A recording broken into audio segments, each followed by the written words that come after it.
Let's take a look at your Weather on the One's forecast for this Sunday morning. I'm meteorologist Robert Suhr. It's still early in the month. We're going to open up things with a look at the outlooks for the month of December from the Climate Prediction Center. And it is somewhat good news. Right now it's looking like average temperatures across the tri-state, with the better chances of below average temperatures the further north you get on the other side of the Ohio River. It doesn't mean we're not going to get some Arctic shots, which we absolutely will. And if those Arctic shots come with precipitation, we could be looking at more snow chances. And there is some, mainly east of the National Parkway, some confidence in precipitation being above average for the month of December.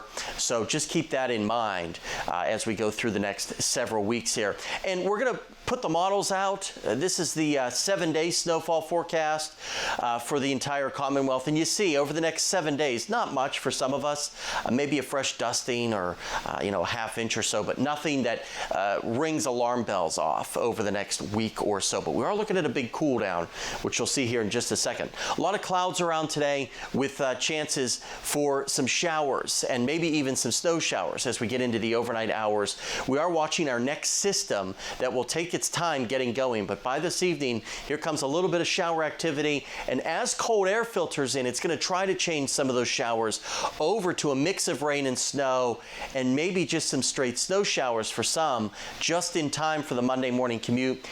I don't think it's going to result in many travel issues, but could there be a slick spot or two, especially on elevated surfaces, overpasses, bridges, those sorts of things? Possibly, but not terribly likely, and a lot of that's out of here by the lunch hour on Monday. So getting close to average today, upper 40s, still below average, but warmer than it has been lately, from Princeton all the way down through Fulton and Bowling Green. And then we look at tonight, we'll see that rain changing to a mix of rain and snow, and then maybe over to straight light snow or a couple of snow showers as temperatures hover around the freezing mark through the overnight hours. Overall, the week doesn't look too bad. Average is 52. We're near or above average for a brief period in that Tuesday, Wednesday time frame. Then there are signs as we get into the latter part of the week of our next big time Arctic shot getting in here. Highs upper 30s on Friday, lows in the lower teens, and look at those highs on Saturday, struggling to get out of the lower 20s.